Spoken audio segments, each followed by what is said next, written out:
오늘은 진짜 딴 얘기입니다.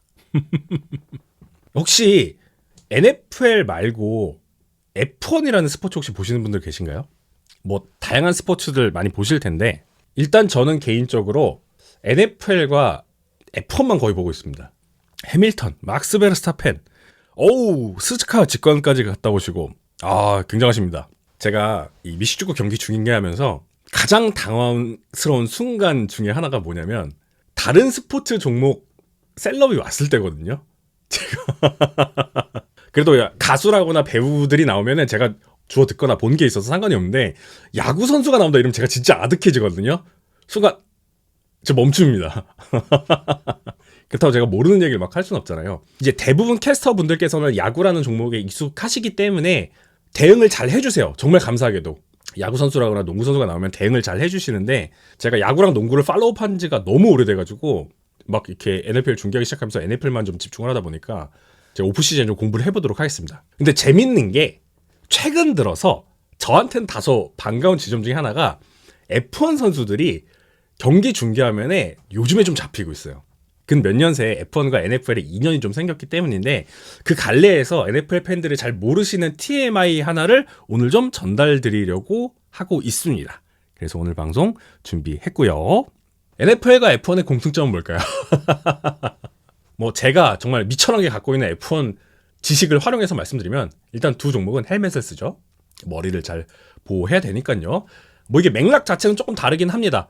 미축구에서는 머리를 반복적인 충격으로부터 보호하기 위해서 헬멧을 쓴다라고 하고 거기에 특화된 재료와 형태로 구성이 되어 있다고 할 수 있죠. 그리고 F1 같은 경우에는 고속 충돌 시 보호를 하거나 뭐 잔해가 침투한다거나 화염에 대비하는 부분 이런 것들이 좀 핵심이다라고 할 수가 있겠습니다. 그 밖에도 두 종목은 표면적으로는 매우 다르지만 어떤 인간의 극한 능력, 그다음에 한계 이거를 시험한다는 데서 공통점을 갖고 있다라고 생각이 되고 있고요. 부상이 한번 나면 굉장히 크게 난다. 그리고 전반적으로 봤을 때 NFL 같은 경우에는 엄청난 신체 조건을 가진 선수들이 헬멧과 패드 이런 장비를 착용하고 우다다다 하면서 플레이를 하다 보니까 굉장히 화려하다라는 그런 공통점도 있고요. 두 종목 모두 막대한 자본이 활용되고 있다라는 부분 역시도 공통점이라고 할 수가 있겠습니다. 그리고 막슬님께서 정말 좋은 부분 짚어주셨는데 이게 머리에 충격이 갈 수밖에 없는 구조다 보니까 이 두 종목이 선수들의 목이 다 두껍습니다. 미식축구도 그렇고 F1 선수들도 그렇고 목 두께가 두껍다. 목 두께. 이거 중요하죠. 자, 그랬고요.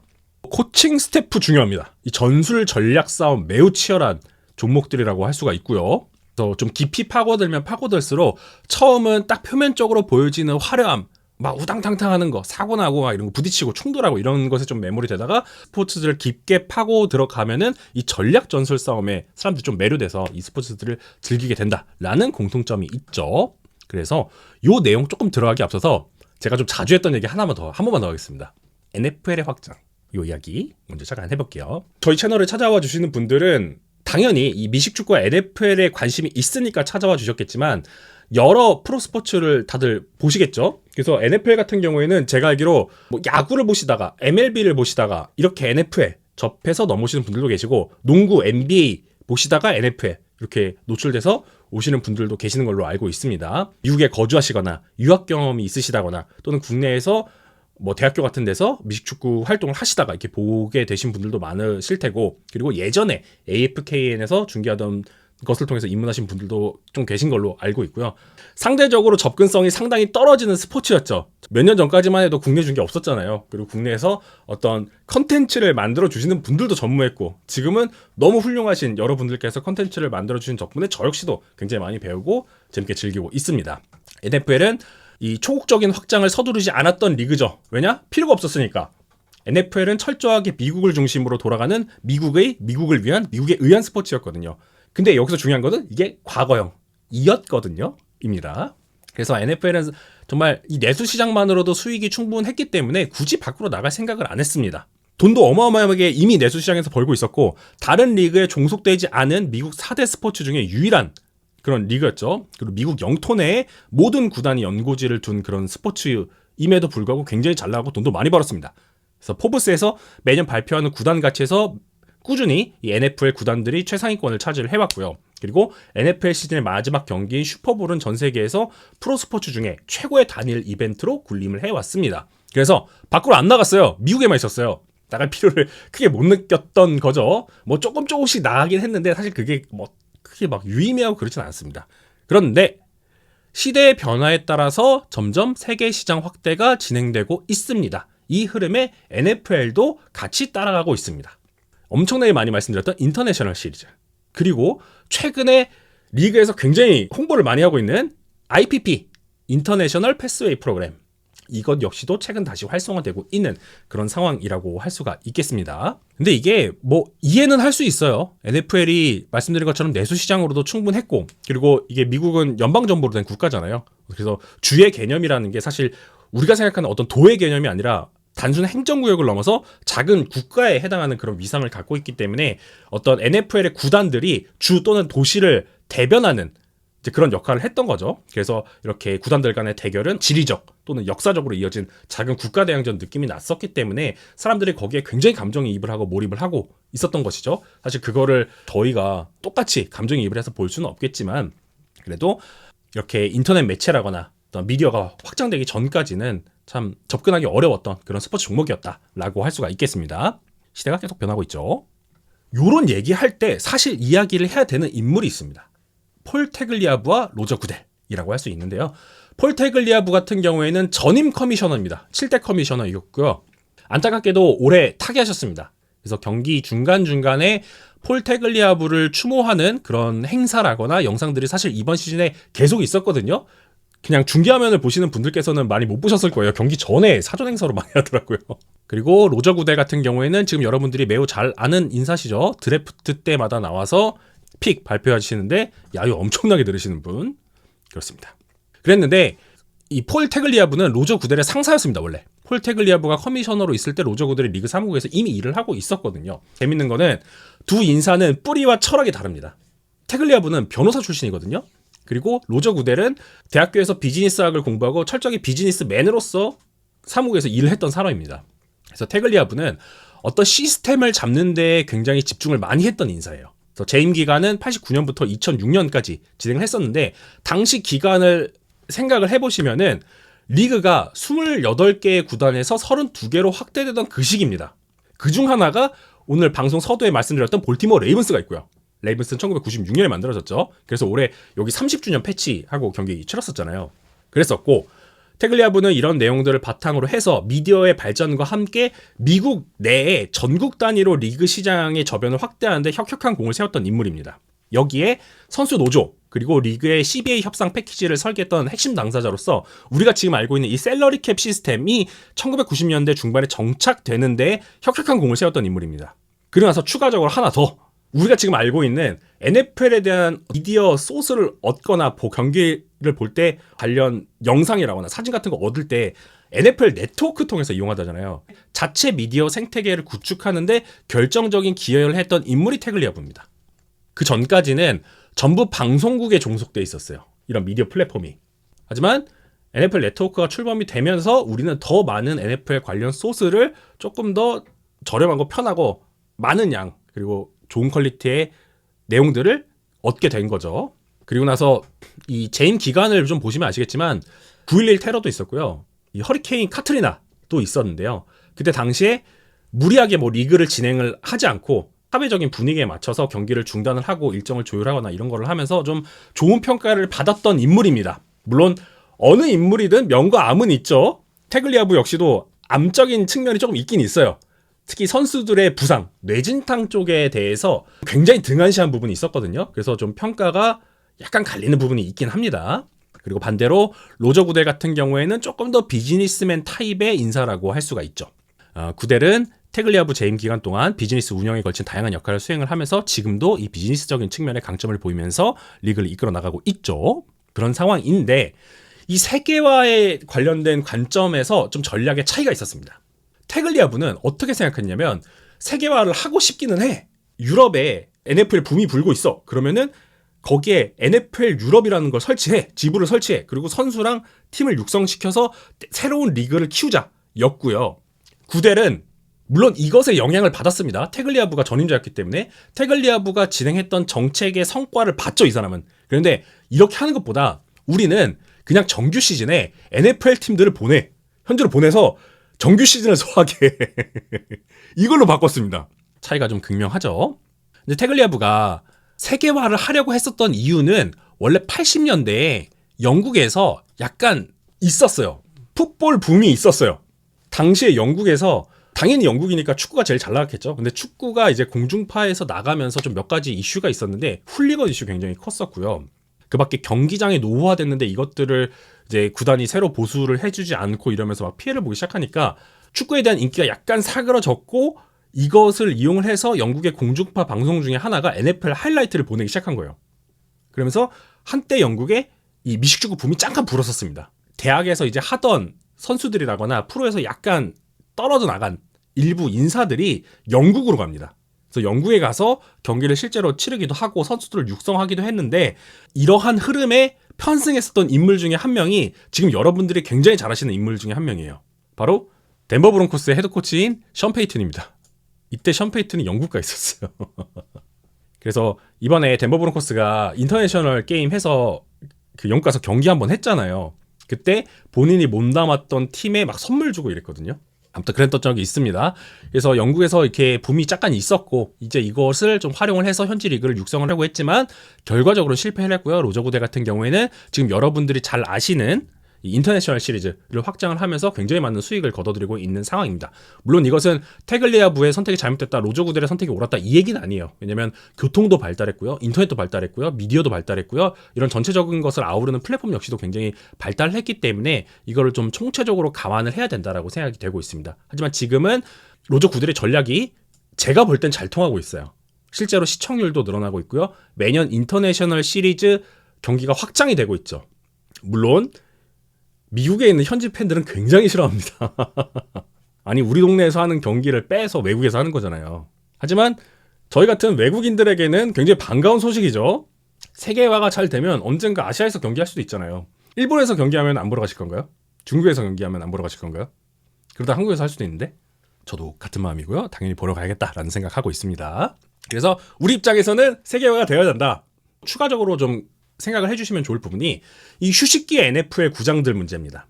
NFL은 다들 아시다시피 8월에 프리시즌 시작하죠. 그리고 나서 슈퍼볼이 진행이 되면 2월까지 이게 진행이 됩니다. 물론 2월은 특정 구장만, 슈퍼볼을 여는 구장만 하고 나머지 구장들은 대부분 1월에 끝난다고 봐야죠.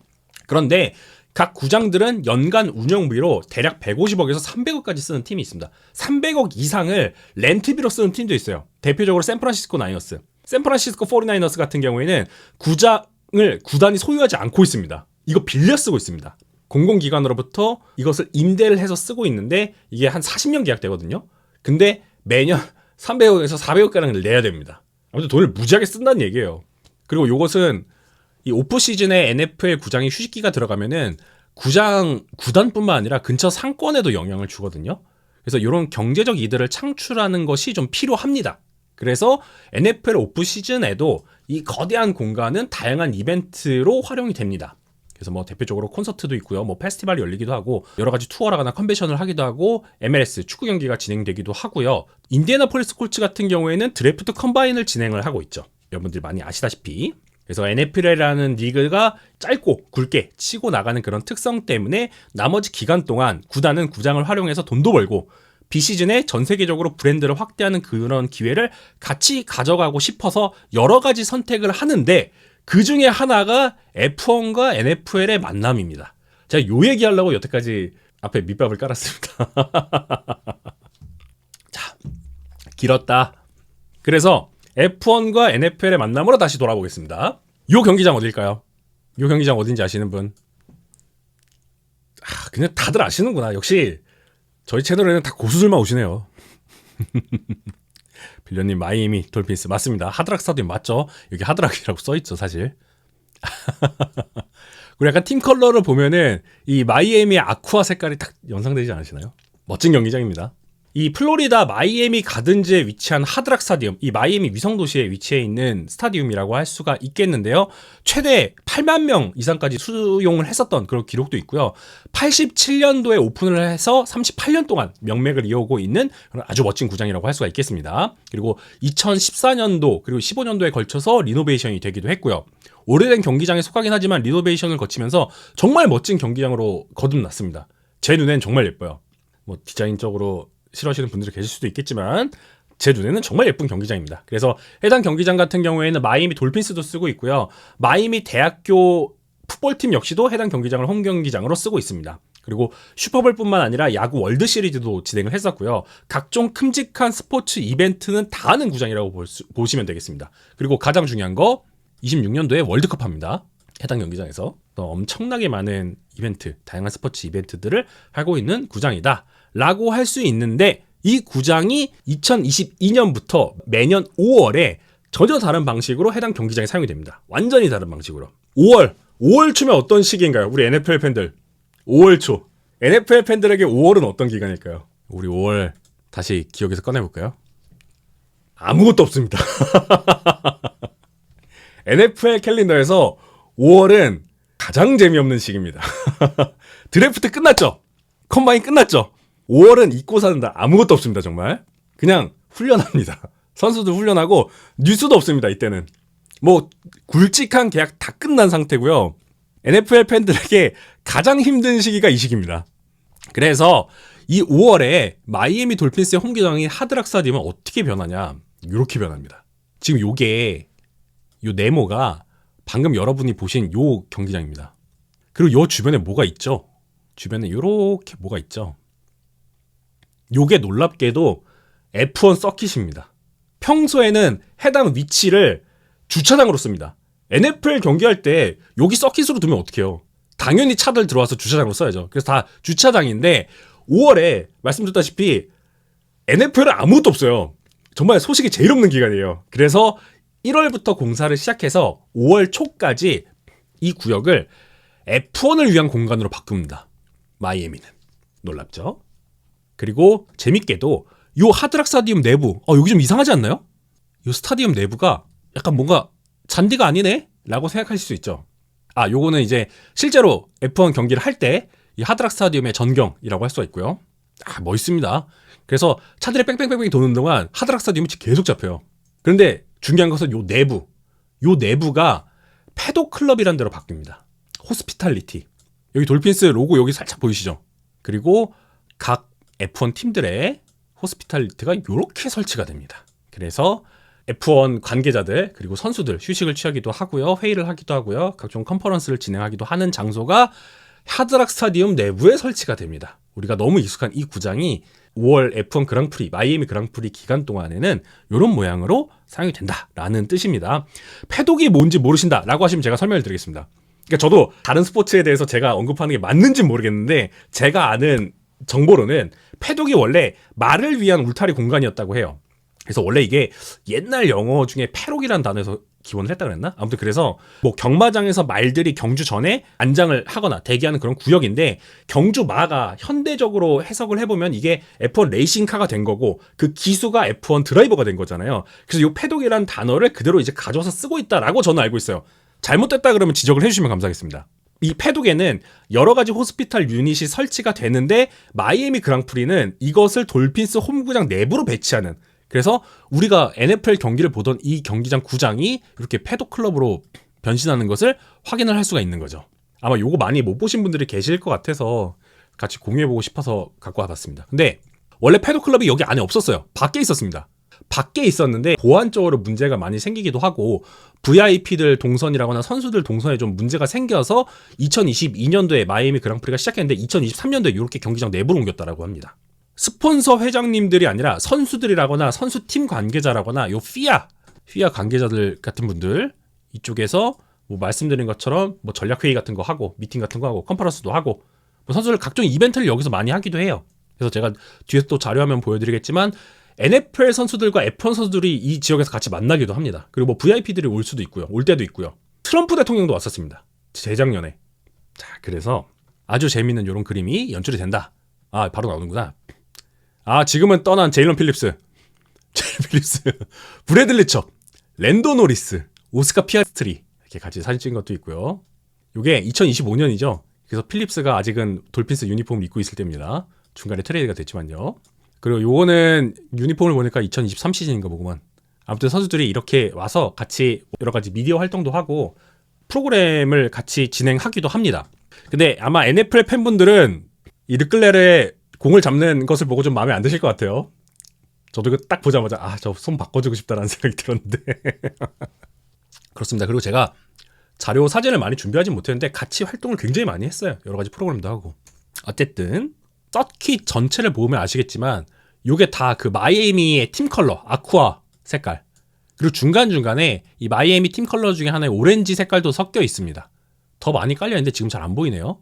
이렇게 연석 같은데 오렌지 색깔 같은 거 칠해놓더라고요. 그만큼 약간 마이애미의 팀 컬러를 굉장히 잘 보여주려고 합니다. 그리고 여기에 잘 보이실지 모르겠는데 인공은 아니죠. 가짜 해변 같은 것도 꾸며놓고 약간 마이애미 색깔을 내는 거죠. 그리고 배 갖다 놓고 이제 별짓을 다 합니다. 아무튼 그런데 중요한 것은 이게 F1 팬들에게는 그렇게 반가운 소식은 아닐 수 있어요. 하지만 마이애미 그랑프리는 상업적으로 봤을 때 꽤 성공적이었다라는 평가를 받습니다. 매년 20만 명이 넘는 관중이 3일짜리 마이애미 그랑프리를 보기 위해서 찾아온다라고 하고 있고요. 보통 이렇게 신설 서킷들이 관중을 유치하는데 좀 어려움을 많이 겪거든요. 그리고 TV 시청 역시도 좀 어려움을 많이 겪는데 마이애미 같은 경우에 일단 2024 시즌까지는 굉장히 증가세를 계속 보였어요. 작년에는 조금 떨어졌다 그러는데 그 결과 이 F1은 마이애미 그랑프리 2041년까지 장기적으로 연장을 한다라는 소식이 전해졌습니다.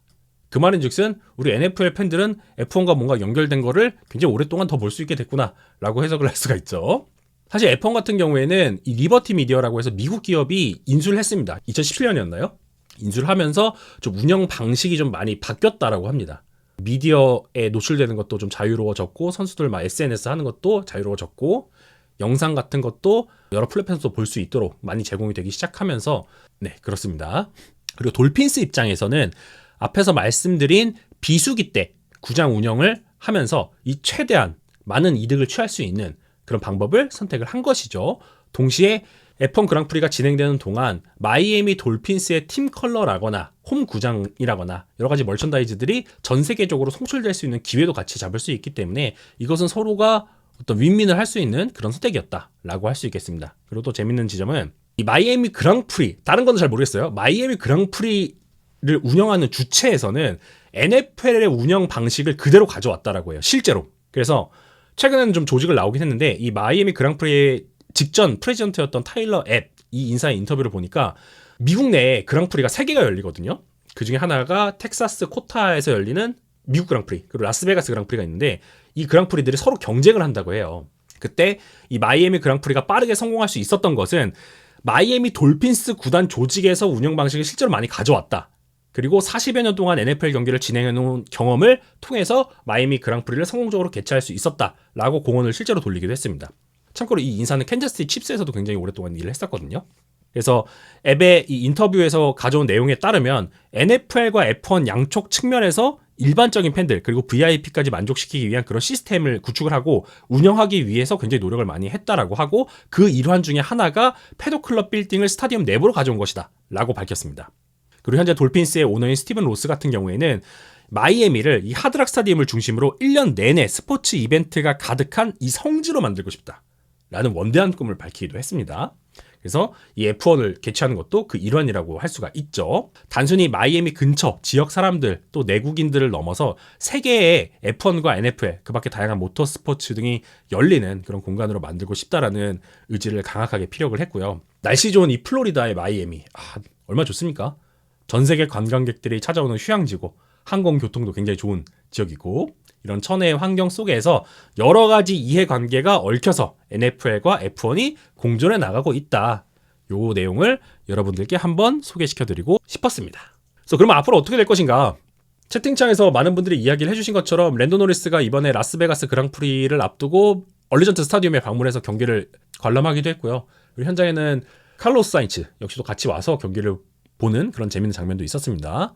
그리고 요거는 이 체코를 보시면 아시겠지만 좀 옛날 사진이죠. 패트릭 마홈즈와 막스 베르스타펜, 세르히오 페레즈까지 같이 이렇게 콜라보해서 있는 모습 있었고 좀 뭔가 많이 하고 있어요. 그리고 텍사스 그랑프리 때 랜도 같은 경우에는 텍사스 대학교 풋볼팀 방문해가지고 같이 막 영상도 찍고 막 그랬거든요. 그래서 뭔가 콜라보가 많이 이루어지고 있다.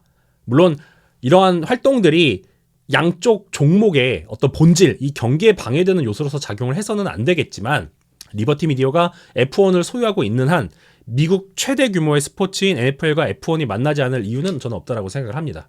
그래서 많은 어떤 콜라보레이션이 계속 이루어질 거라고 생각을 하고 있고, 라스베가스 레이더스 역시도 현재 F1 라스베가스 그랑프리와 파트너십을 맺고 여러 가지 프로그램을 하고 있습니다. 현장뿐만 아니라 스피어, 그리고 라스베가스 그랑프리가 열리는 그 시내 서킷까지 합쳐서 굉장히 많은 프로그램이 열리고 있다라는 부분, 재밌다라고 할 수가 있고요. 물론 제가 이런 말씀 드리는 게 상당히 조심스럽습니다. 왜냐면 이 F1을 좀 하다하게 보시는 분들에게 이게 마냥 달가운 소식은 아닐 거라고 저도 생각을 하거든요. 그렇지만 제 입장에서는 두 스포츠의 협업이 참 재밌다라고 생각이 되고 있고요. 미국을 벗어나서 장기간 세계화를 위해 애써온 NFL 입장에서는 F1과 이런 협업이 좀 상당히 좋은 전략일 수 있다라고 생각을 하고 있습니다. 그리고 미국 시장을 더 크게 공략하려고 하고 있는 F1 입장에서도 NFL과의 협업은 나쁘지 않은 선택이죠. 그래서 이 두 종목에 앞으로 같이 이제 콜라보레이션 하는 부분 앞으로도 많이 봤으면 좋겠다라는 생각이 들고 있습니다. 번외입니다. 혹시 루이스 해밀턴이라고 혹시 아시나요? 내가 너무 건방지게 질문을 했나? 사실 F1을 모르시는 분들은 루이스 해밀턴이 누구야 라고 하실 수 있을 것 같아요. 그래서 소개를 하자면 7회 챔피언에 오른 F1 역사상 최고 선수 중에 한 명이라고 보시면 되겠습니다. 그리고 기사 자기를 받았죠. 그래서 루이스 해밀턴 경이라고 불리는 아주 위대한 드라이버시고요. 지난 시즌 페라리로 이적을 해서 활동을 하고 계시는 아주 위대한 드라이버라고 할 수가 있겠습니다. 그런데 이 루이스 해밀턴이 덴버 브론코스의 지분을 갖고 있는 구단주 중에 한 명입니다. 제가 요 사진 있잖아요. 요거 덴버 브론코스 홈페이지에서 그대로 가져온 거예요. 그대로 캡처했어요. 덴버 브론코스 구단 소유 그룹이 따로 있거든요. 월튼 팬터 패밀리라는 그룹이 요걸 갖고 있는데 여기에 지분을 일부 루이스 해밀턴이 갖게 됐습니다. 그래서 여기에 콘돌라이자 라이스라거나 여러분들이 아시는 그 라이스 맞습니다. 그리고 멜로디 홉슨이라거나 이런 인물도 있고, 그리고 세 번째로 루이스 해밀턴이 리미티드 구단 보유자가 돼서 지금 현재 브론코스와 함께 인연을 맺고 있는 그런 상황이라고 할 수가 있고요. 그냥 산 건 아니고요. 루이스 해밀턴이 굉장히 오랫동안 콜로라도 주에 집을 갖고 있었어요. 거주지를 유지해왔고요. 겨울철이라거나 비시즌 기간 동안 콜로라도에서 시간을 보내는 것을 굉장히 선호한다고 합니다. 최근에도 가셨더라고요. 그리고 브론코스 경기가 이제 인터내셔널 시리즈로 영국에서 열렸을 때 그때 경기장을 찾기도 했었고요. 16주차 때 처음으로 덴버 브론코스의 홈구장인 마일하이를 찾아왔었거든요. 그랬는데 덴버 브론코스가 이 16주차 경기전까지 11연승하고 있었거든요. 근데 이 경기에서 진 거예요. 세상에. 그것도 잭슨빌 제이거스를 상대로 정말 오랜만에 패배를 했습니다. 하필. 이때 페이튼 매닝도 왔었거든요. 그리고 아까 말씀드린 월턴 팬터 패밀리 그룹도 다 왔었거든요. 그랬는데 패배를 하고 말았네요. 아무튼 이렇게 NFL과 F1이 상당히 인연이 있다라는 말씀 오늘 드려보려고 내용 준비해봤습니다.